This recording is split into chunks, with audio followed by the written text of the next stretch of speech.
Hello friends, welcome to my channel. आज फिर हम लोग एक नेक्स्ट मॉक का डिस्कशन कर रहे हैं। मॉक नंबर 4 प्रैक्टिस मॉक का ही है। एसबीआई जूनियर एसोसिएट का प्रैक्टिस नंबर 4 2021 सीरीज का है, चौथा मॉक है। Let's proceed. पहला सवाल है, बस मैंने इंग्लिश सेक्शंस को कवर किया है, ठीक है। पहला क्वेश्चन है एरर पे बेस्ड है, ठीक है। देखते हैं इसमें कौन सा एरर है। करें कि trains immediately stepped, sorry tennis है, कोई नाम मेरे ख्याल से किसी का नाम होगा tennis. Immediately stepped backward 2 steps to put distance among him and the bear। Him आया है मतलब क्या, कोई ना कोई एक लड़का होगा, कोई आदमी होगा, ठीक है ना। तो अब यहाँ पे देखते हैं, ये पहला सेंटेंस तो बिल्कुल सही दिख रहा है। टेनिस इमिडिएटली स्टेप्ड, ये सिंपल पास्ट है, ठीक है। सब्जेक्ट और ये क्या है, V2 है। बैकवर्ड 2 steps, 2 steps पीछे गया, वो तुरंत ही जल्दी ही 2 स्टेप पीछे गया, अपना स्टेप किया। To put distance among, two के बाद V1 है, ये भी सही है। डिस्टेंस अमंग, यहाँ पे बहुत इंपॉर्टेंट बात है। बिटवीन और अमंग, यहाँ पे दो आदमी की बात की जा रही है, हिम और बियर्स, ओके। तो यहाँ पे जब दो पर्सन की बात की जाती है, दो आदमी के बीच कंपैरिजन किया जाता है, उसमें अगर देखा जाता है तो वहाँ पे क्या लगता है, बिटवीन। यहाँ पे अमंग नहीं लगेगा। अमंग का यूज कब होता है, जब मोर देन 2 पर्सन्स, जब दो से ज़्यादा लोगों के बीच में अगर कंपैरिजन इस तरह का कुछ होता है, तब हम लोग अमंग का यूज करते हैं। यहाँ पे सिर्फ और सिर्फ दो लोग हैं, हिम और बियर्स, इसी दो में कंपैरिजन हुआ है, इसी दोनों के बीच बात हुआ है, तो यहाँ पे क्या हो जाएगा, बिटवीन, ओके। आगे मूव करते हैं।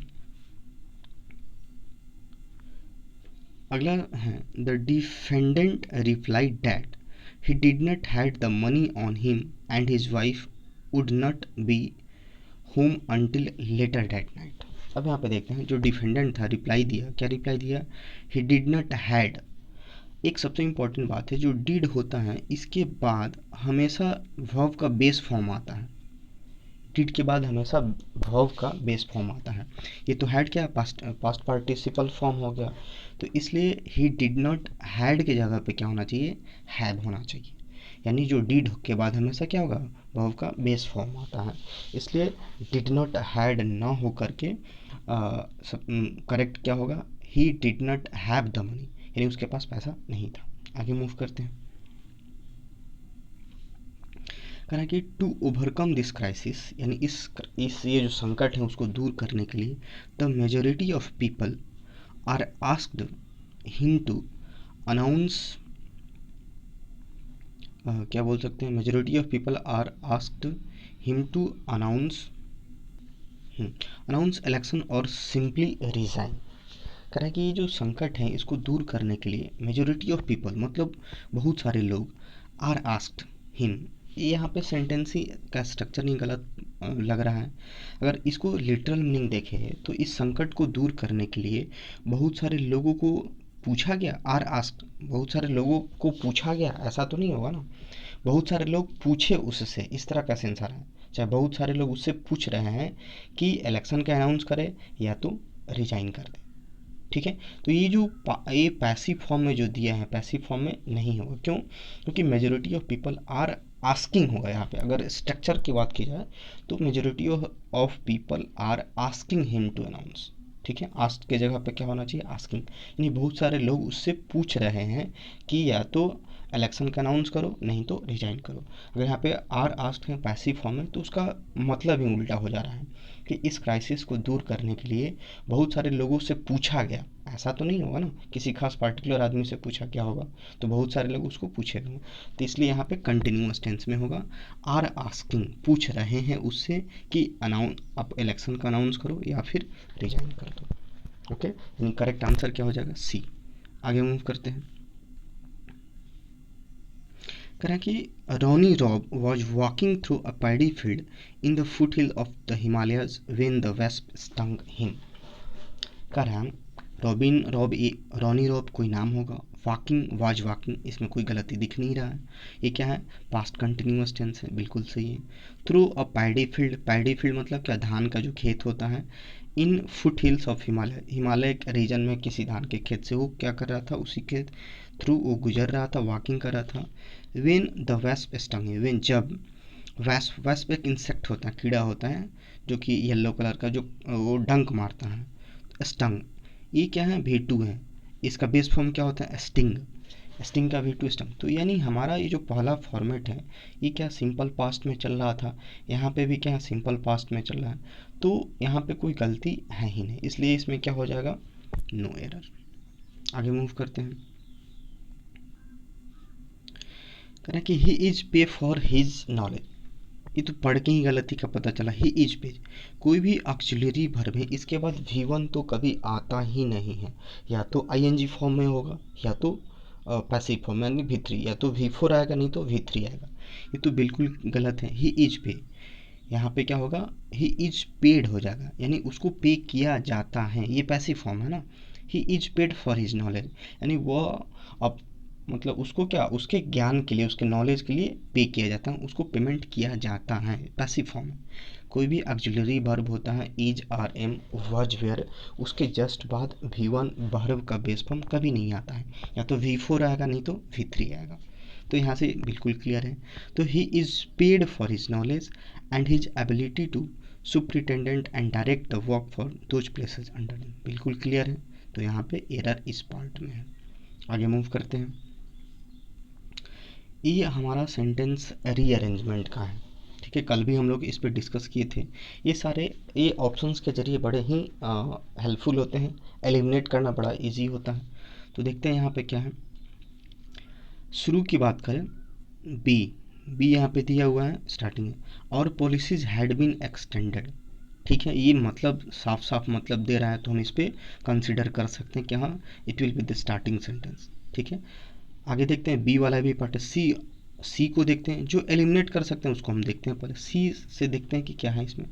Insurance company employ who wrote, ठीक है, insurance company employ who wrote, यहाँ से भी देखा जा सकता है, लेकिन आगे कनेक्शन देखते हैं। सी के बाद अगर डी देखते हैं, रोट देम, ये भी क्लियर जा रहा है, रोट देम हैड गॉन, उसके बाद क्या है, a gone for 2 months because sorry them had gone, ठीक है। सी है, हम डी देख रहे हैं ना, सी के बाद डी हो गया, उसके बाद ए है, उसके बाद क्या है, बी है। ये तो कनेक्शन ही है। अगर सी ये इस ऑप्शन की बात करें तो देखते हैं सी पहले क्या है, insurance company employ who wrote them had gone for 2 months because the our policy. तो ए के बाद कभी बी आ ही नहीं सकता है, ये कभी कनेक्ट हो ही नहीं रहा है, सेंटेंस से क्लियर नहीं हो रहा है। Had gone for 2 months because the our policy had been extended, ये पूरा उल्टा मीनिंग दे रहा है, ठीक है। तो इसलिए ये सी, ये वाला पार्ट तो नहीं होगा। अगर सी के बाद बी देखते हैं, insurance company employ who wrote, इसके बाद B who wrote our policy had been extended, ये भी मतलब नहीं दे रहा है। यहाँ पे क्या बोल रहा है, कुछ लिखने की बात कर रहा है, और फिर यहाँ पे बोल रहा है कि पॉलिसी एक्सटेंड हो गया, तो ये भी क्लियर मीनिंग नहीं दे रहा है, ठीक है। यहाँ पे तो देखते हैं यहाँ पे क्या हो सकता है। हाँ, हमारे पास पहला और दूसरा ऑप्शन बचा है, कह रहा है इसको चेक करते हैं पहले। BDAC, यानी बी क्या दिया हुआ है, our policies has been extended them, और policy has been extended them, policy फिर यहाँ पे गलत हो रहा है। ये देम क्या है, एक तरह से ऑब्जेक्टिव केस है, तो इसका कहीं ना कहीं कोई नाउन वगैरह आना चाहिए था, ठीक है, तो ये भी नहीं होगा। अगर इसकी बात करें, बी के बाद ए है, our policy had been extended for 2 months, एकदम बिल्कुल सटीक बैठ रहा है। हमारा जो पॉलिसीज़ था वो एक्सटेंड कर गया था, बढ़ गया था, कितने 2 महीनों के लिए बढ़ गया था, बिकॉज द, उसके बाद सी है, because the insurance company who wrote them had gone on vacation, क्योंकि जो इंश्योरेंस कंपनी उन्होंने कुछ लिखा था वो लोग कहाँ चले गए थे, वैकेशन पे चले गए थे। तो ये बिल्कुल क्लियर फिट आ रहा है। फिर से इसको देख लेते हैं, और policy had been extended for 2 months because the insurance company employ who wrote them had gone on vacation, तो पहला ऑप्शन सही आ रहा है। आगे मूव करते हैं। करें देखते हैं, पहले स्टार्टिंग फर्स्ट ऑप्शन को चेक करने की कोशिश करते हैं। D, at the work place, ये तो बिल्कुल ही गलत होगा, ये at the work place meaning clear आ ही नहीं रहा है, तो डी तो ऐसे ही नहीं होगा। जब ये वाला डी नहीं होगा तो स्टार्टिंग वाला ये भी डी नहीं होगा। बच्चा हमारे पास 2, CDAB देखते हैं इसमें क्या हो सकता है।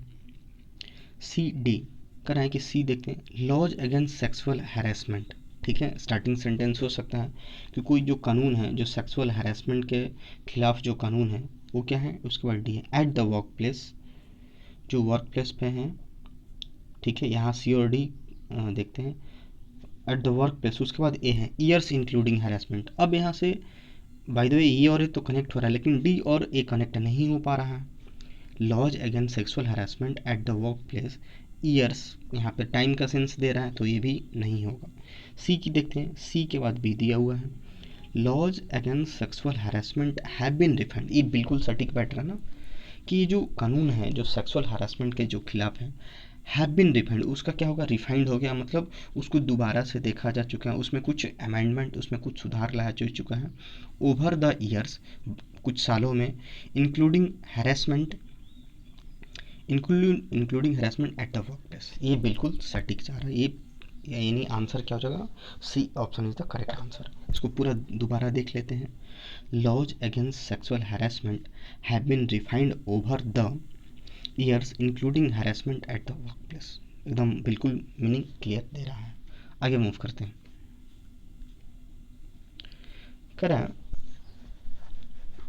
यहाँ पे देखते हैं, ये करा कि as the part of general transitions to a market economy, privatisations laws for land have been introduce.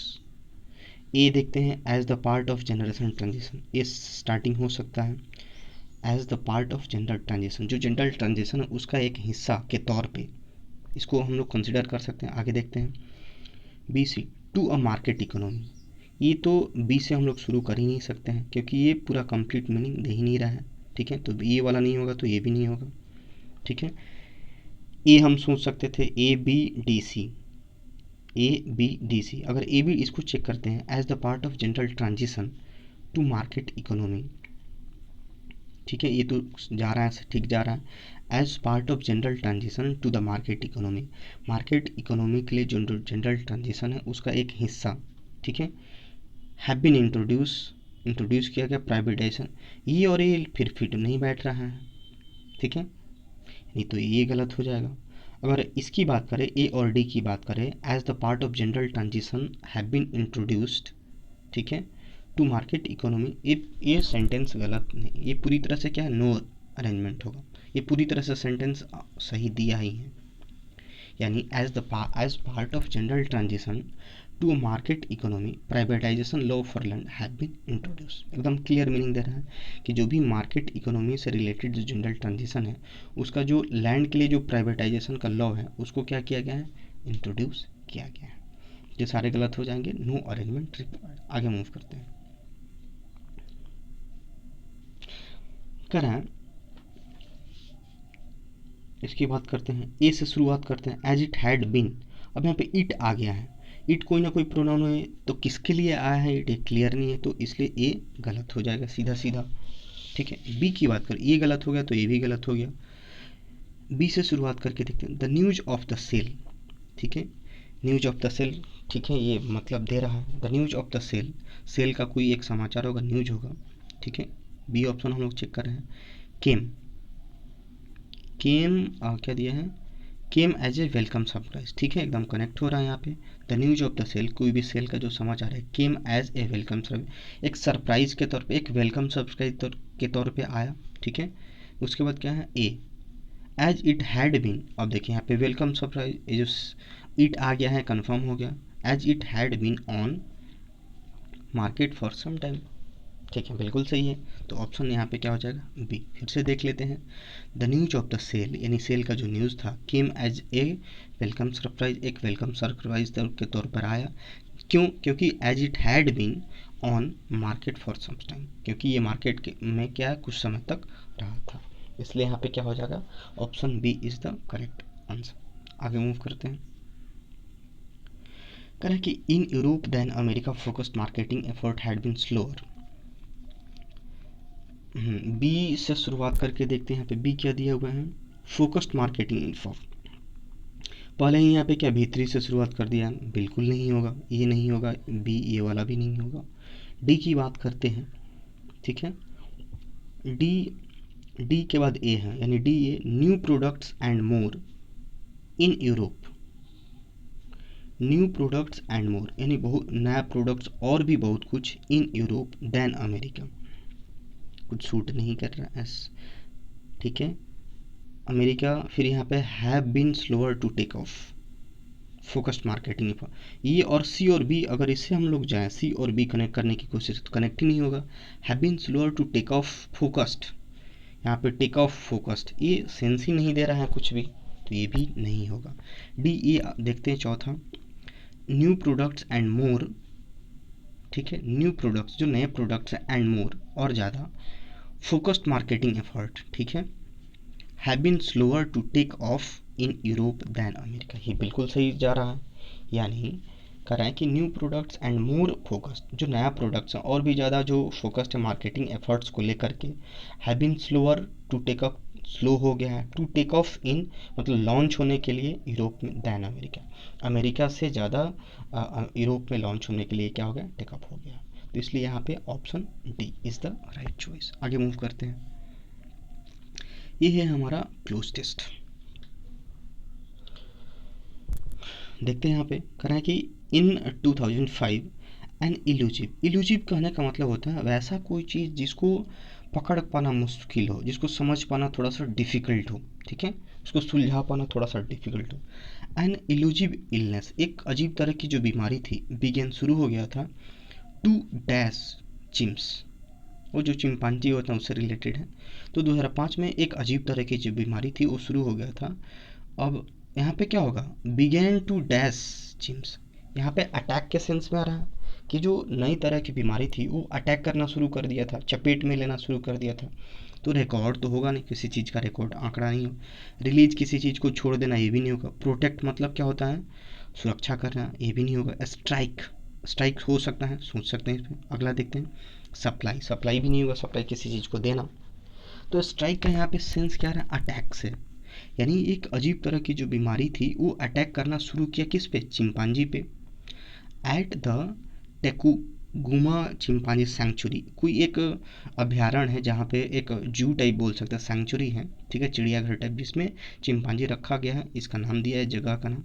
तो इस जगह पे एक अजीब तरह की बीमारी ने स्ट्राइक करना किस पे, चिंपांजी पे स्ट्राइक करना शुरू कर दिया। स्ट्राइक का सेंस यहाँ पे किससे, अटैक से। तो यहाँ पे करेक्ट आंसर ये हो जाएगा। आगे मूव करते हैं।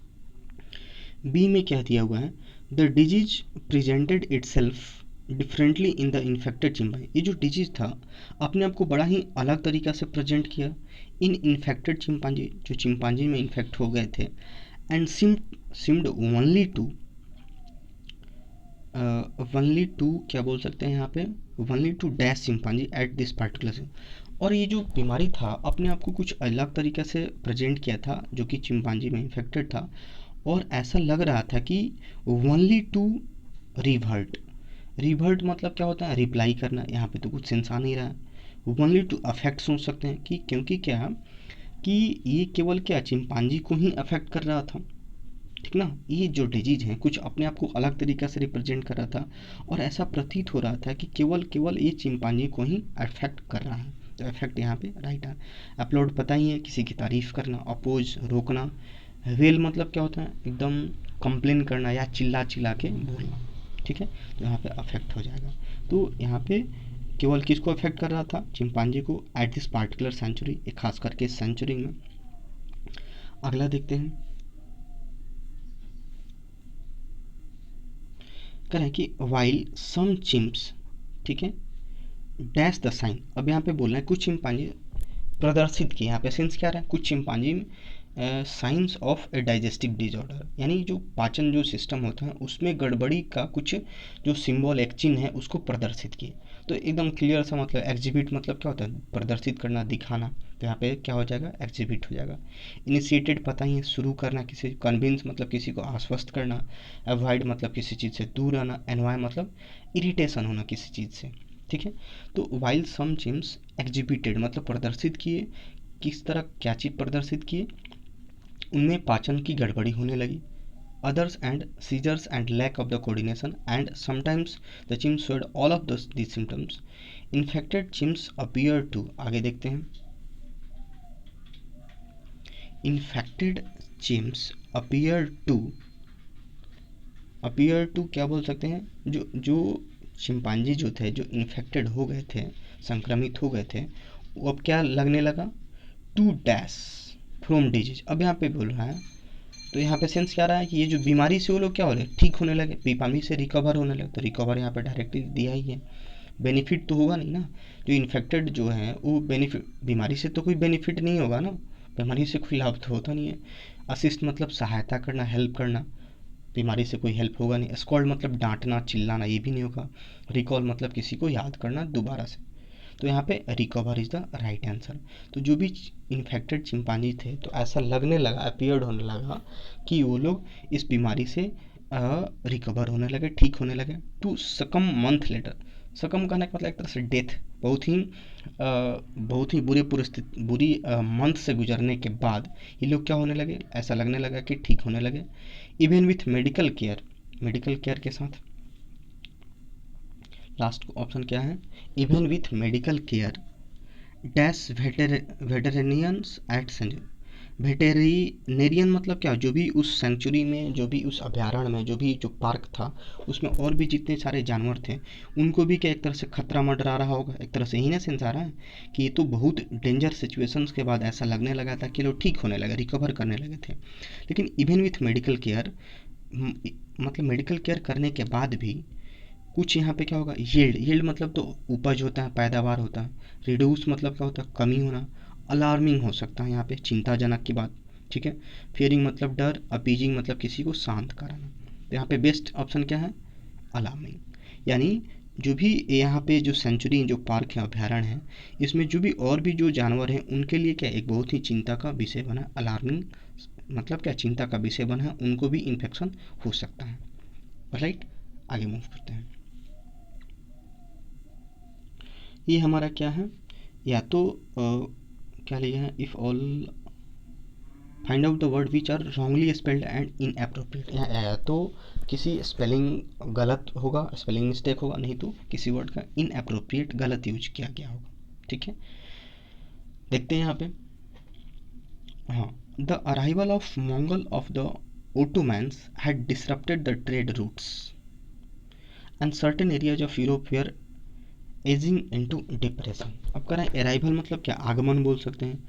मंगोल्स एंड ऑटमन्स, ये कोई होगा जाति या कोई एक समुदाय होगा, इनका जो आगमन था, हैड डिसरप्टेड मतलब बिगाड़ के रख दिया, खराब कर दिया था। ट्रेड मतलब व्यापार को, रूट्स, रूट्स यहाँ पे कहने का मतलब क्या, जड़ होता है, लेकिन यहाँ पे क्या डिसरप्टेड, यहाँ पे रूट का मतलब रास्ता से है, ROUTE, ROUTE, इस रूट से मतलब है, यानी रास्ता। यानी जब इन लोगों का जो आगमन हुआ, तो ये जो व्यापार का जो एक रास्ता था, वो क्या इसको पूरी तरह से डिस्टर्ब कर दिए, खराब कर दिए थे। इसलिए रूट की जगह पे क्या होगा, ROUT, रास्ता वाला, ये वाला ऑप्शन सही होगा। आगे मूव करते हैं। कह रहा है कि persistent inequality between main and women will inevitably halt the development process. Persistent, ये परसिस्टेंट लिखा, परसिस्टेंट होता है ना, PERSISTENT, तो ये इसका स्पेलिंग मिस्टेक है, तो इसलिए आंसर हो जाएगा। इसका मतलब समझ लेते हैं कि जो परसिस्टेंट मतलब क्या, लगातार। ये जो लगातार एक असमानता है, इनइक्वालिटी है, आदमी मतलब पुरुष और औरत में जो लगातार एक असमानता है, इसके वजह से क्या हो रहा है, इनएविटेबली मतलब अनिवार्य रूप से। हॉल्ट मतलब एक स्टॉपेज, कमी आना, जिसको बोल सकते हैं डेवलपमेंट प्रोसेस। यानी लगातार पुरुष और औरत में एक तरह से असमानता बनी हुई है, जिसके कारण से ये जो डेवलपमेंट प्रोसेस में क्या हो गया है, एक तरह से हॉल्ट आ गया है, स्टॉपेज आ गया है, कमी आ गई है। तो परसिस्टेंट का यहाँ पे स्पेलिंग गलत है। आगे मूव करते हैं। कह रहा है कि the way you experience your daily life will determine your ability to cope. कह रहा है कि द वे, जिस प्रकार से you experience your daily life, जिस प्रकार से आप, जिस तरीका से आप अपने डेली लाइफ को एक्सपीरियंस करते हो, वो क्या करेगा, विल डिटरमाइन, निर्धारित करेगा योर एबिलिटी, आपकी क्षमता को, टू कुप। कुप यहाँ पे ना हो करके इसका यूज गलत हुआ है। इस कुप का मतलब होता है पिंजरा, ठीक है ना, कन्फाइन जिसको बोल सकते हैं, किसी चीज़ में घिरे रहना। यहाँ पे सही वर्ड क्या होगा, COPE। इस कुप का मतलब होता है सामना करना। यानी हम लोग जो डेली लाइफ में जो एक्सपीरियंस जिस प्रकार से करते हैं, वो ये डिटरमाइन करता है कि हमारी क्षमता को, कि किस प्रकार से हम उसकी सामना करते हैं, किस तरह से उसको फेस करते हैं। तो कूप ना हो करके COPE होगा। स्कूप का मतलब पिंजड़ा बोल सकते हैं, जिस कन्फाइनमेंट जिसको बोल सकते हैं, जिसमें आदमी बंद रहता है, फ्री नहीं होता है। तो यहाँ पे सही वर्ड क्या होगा? कूप, मतलब सामना करना। और भी देख लेते हैं, एक्सपीरियंस, ये तो सारी चीज़ें हो गई। तो आंसर क्या हो जाएगा? ये वाला गलत है। आगे मूव करते हैं। कह रहा है कि the team will continue with their drills until the coach is satisfied with their performance. कह रहा है कि द टीम विल कंटिन्यू, जो टीम है वो क्या कंटिन्यू करेगी विथ देयर ड्रिल्स। ड्रिल मतलब क्या? प्रैक्टिस, यहाँ पे एक्सरसाइज बोल सकते हैं, जितना ज़्यादा प्रैक्टिस, मतलब जो टीम है कंटिन्यू करेगी अपनी प्रैक्टिस तब तक, अंटिल मतलब क्या? जब तक कोच सेटिस्फाई नहीं हो जाते हैं विथ देयर परफॉर्मेंस। मतलब टीम जब तक अपना प्रैक्टिस करते रहेगी जब तक उसका जो कोच है उनके परफॉर्मेंस से सेटिस्फाई नहीं हो जाता। ये तो सारे सही है। कंटिन्यू भी स्पेलिंग वाइज जाए तो कंटिन्यू का स्पेलिंग सही है, कोच का स्पेलिंग सही है, सेटिस्फाइड भी ग्रामेटिकली भी सही है, परफॉर्मेंस का स्पेलिंग, यानी ऑल आर करेक्ट। आगे मूव करते हैं। कह रहा है he would rather live in exile with his principle intact than continue to reign as limited monarch. कह रहा है कि ही वुड रादर लिव, वो या तो रहेगा इन एक्साइल। एक्साइल करने का मतलब देश निकाला, देश से निकाल दिया जाता है ना, उसको एक्साइल बोलते हैं। तो या तो एग्जाइल वाले सिचुएशन में रहेगा, अपने सिद्धांतों अपने वसूलों के दम पे रहेगा, या दैन रहना पसंद करेगा continue to reign as limited monarch. यानी कहने का मतलब यहाँ पे रेन का मतलब क्या? गलत है। यहाँ पे REIGN होगा, REIGN। इसका मतलब क्या होता है? रूल करना, शासन करना, as a limited monarch. Monarch मतलब साम्राज्य बोल सकते हैं, सम्राट, राजा बोल सकते हैं। यानी वो क्या पसंद कर रहा था कि लिमिटेड मोनार्क मतलब सीमित, एक सीमित उसका साम्राज्य हो, एक सीमित जगह पे शासन करे। उसके बजाय वो क्या पसंद किया? एक तरह से बोला वो देश से भले निकल जाएगा, ठीक है, लेकिन ये लिमिटेड मोनार्क को पसंद नहीं करेगा, कंटिन्यू नहीं करेगा। तो इसलिए यहाँ पे क्या होगा? REIN के बदले REIGN। इसका मतलब क्या होता है? रूल करना, शासन करना। ठीक है, आगे देखते हैं। कर रहे हैं employees work in teams to identify obstacles. Obstacles होता है ना, ये तो स्पेलिंग ही गलत है, OBSTACLES होता है। ऑब्स्टकल्स मतलब क्या? बाधा, हिंड्रेंस इसको बोल सकते हैं। जो एम्प्लॉय जो काम करते हैं इन टीम्स, पूरा झुंड में, समूह में, टू आइडेंटिफाई ऑब्स्टकल यानी जो भी बाधा है उसको पहचानने में, डैट में हिंडर परफॉर्मेंस जो कि क्या? उनके परफॉर्मेंस को रोकने की कोशिश करता है, and develop action plans to address the issue, और जो भी एक्शन प्लान है उसको डेवलप करता है जिसकी वजह से इशू, जो भी समस्या है उसको टैकल कर किया जा सके, उसको एड्रेस किया जा सके, उसको सामना किया जा सके, समझा जा सके। तो यहाँ पे क्या है? स्पेलिंग मिस्टेक्स हैं, ऑब्स्टिकल्स ना हो करके ऑब्स्टकल्स होगा। ऑलराइट, मैंने इसमें RC को कवर नहीं किया, काफ़ी लेंथी हो जाएगा। तो इतना ही आज के लिए। That's all for today, thanks for watching this video.